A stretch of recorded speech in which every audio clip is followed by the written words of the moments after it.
Hello, bienvenue dans cette vidéo d'inspiration. Dans cette vidéo, on va s'intéresser à 4 danseurs du début du XXe siècle et on va s'intéresser à leur style et voir comment on peut s'en inspirer dans notre solo jazz et dans notre danse de couple.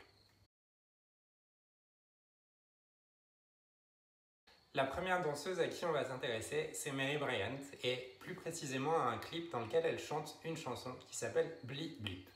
On va s'intéresser à 2 mouvements qu'elle fait et à la manière dont elle les interprète. Le premier mouvement, c'est Spank the Baby, et le deuxième, c'est un Shorty George. Spank the Baby, souvent, on l'apprend en regroupant sur les tempères, comme si on venait frapper sa fesse. Là, en fait, ce qu'on voit, c'est que Mary Bryant, elle utilise beaucoup ses hanches. Et du coup, c'est ce cercle de hanches, de l'arrière vers l'avant, qui lui permet de ramener sa jambe de derrière.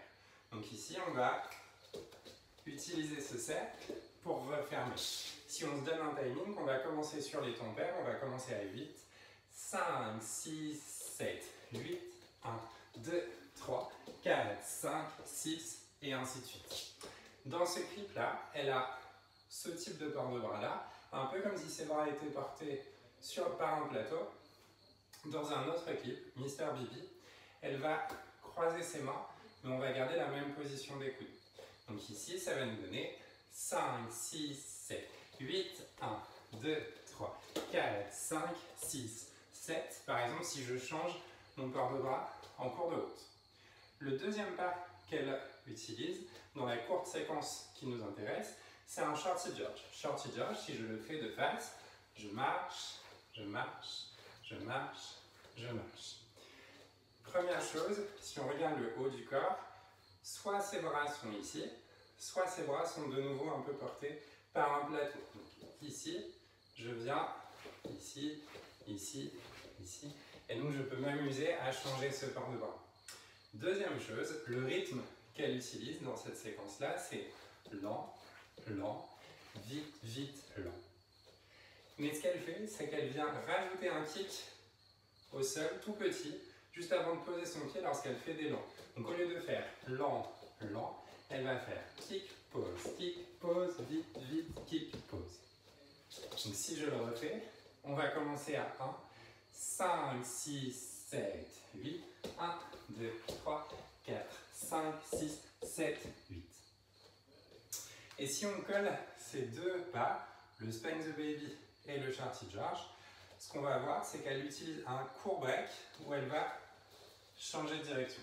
Le timing que je vous propose, ça va être 8, 1, 2, 3 et 4, 5, 6, 7, 8, 1, 2, 3, 4, 5, 6, 7.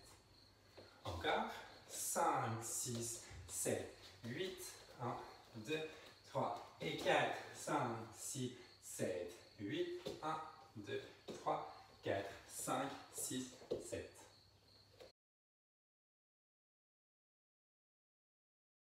Le deuxième danseur qui va nous intéresser, c'est John Bubble. Dans un clip, on lui propose de montrer ce Charleston. Dans cette interview, on demande à John Bubble de montrer ce Charleston en lui rappelant que le Charleston a commencé dans les années 20. Donc ce qui va nous intéresser, c'est le début du clip où John Bubble va partir dans Charleston avec beaucoup de pulsations, puis petit à petit des twists,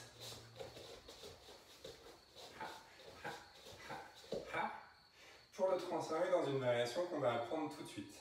Juste avant de faire la variation, le pas de base de Charleston va commencer avec la jambe droite en avant, devant, derrière, derrière, devant, et ha, ha, ha, ha, et avec beaucoup de pulsations. Et pour les twists, mon poids est plutôt sur l'avant de mon pied, et lorsque je vais poser mon pied au sol, je vais pouvoir pivoter mes talons vers l'avant.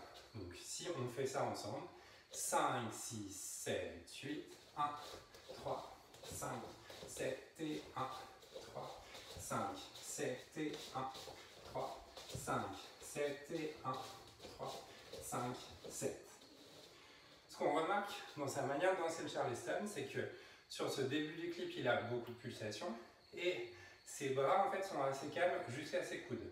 Donc ses coudes et ses avant-bras peuvent bouger, mais finalement, pour l'instant, le haut du bras bouge peu. Si on fait ça ensemble, 5, 6, 7, 8, 1, 3, 5, 7 et 1, 3, 5, 7. La variation à laquelle on va s'intéresser, c'est une variation sur ce pas de base de Charleston qui va nous donner 1, 2, 3, 4, 5, 6, 7, 8, 1, 2, 3, 5, 6, 7, 8, 1, 5, 6, 7, 8, 1, 2.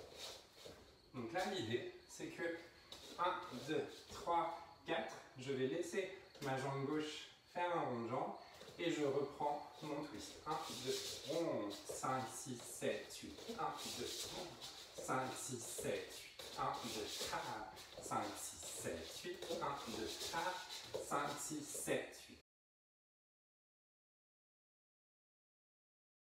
La troisième danseuse à laquelle on va s'intéresser, c'est Mabel Lee, qui est une chanteuse, une claquettiste et une actrice du début du XXe siècle. On va s'intéresser à un clip qui est le Chicken Shack Shuffle, dans lequel elle va faire une variation de Charleston que je vais vous apprendre tout de suite. Donc là encore, on va utiliser un pas de base de Charleston qui commence avec la jambe droite en avant. Et pour le coup, son Charleston, il est assez glissé, assez plat. Et la variation qu'on va faire, ça va être 1, 2, 3, 4, 5, 6 et 7, 8. Donc je vais venir faire un kickball change sur 6 et 7 et taper à 8. On essaye ça ensemble. 5, 6, 7, 8. 1, 2, 3, 4, 5, 6 et 7, 8. Et on enchaîne plusieurs fois. 5, 6, 7, 8. 1, 2, 4, 5, 6 et 7, 8. Le deuxième pas qu'on va apprendre de Mabel Lee, c'est un Takiani. Son Takiani, elle va le faire avec beaucoup de bras et elle va beaucoup utiliser sa cage thoracique. Si je mets mes bras comme ça, en fait, vous voyez que ma cage thoracique travaille beaucoup. Si on fait ensemble ce Takiani, qu'on va commencer par un kickball change comme ceci, 7 et 8, ça va nous donner 5, 6, 7 et 8, 1, 2, 3, 4, 5, 6, 7, 8, 1, 3, 5, 7, 8. Et puis le dernier danseur auquel on va s'intéresser, c'est Al Means. Al Means, on va regarder un clip dans lequel il danse le Charleston et on va essayer de comprendre l'énergie qu'il met dans son Charleston. Al Means, il faisait partie d'un duo. Voilà. Le dernier danseur auquel on va s'intéresser, c'est Al Means et on va partir d'un clip dans lequel il danse le Charleston. Al Means faisait partie d'un duo avec Leon James et en fait, ce qu'il y a d'intéressant, c'est qu'ils ont deux personnalités différentes. Al Means met beaucoup d'énergie, tous ses mouvements sont très grands et souvent Leon James en fait contraste avec des mouvements qui sont plus petits, plus ramassés. Ici, on va de nouveau faire une variation sur le pas de base de Charleston. Donc de nouveau, c'est un pas de base de Charleston avec la jambe droite en avant et beaucoup d'énergie et des twists. Et en fait là, on voit que la jambe droite peut se lever et faire un cercle. Et quand je repose mon pied au sol, je reprends mes twists.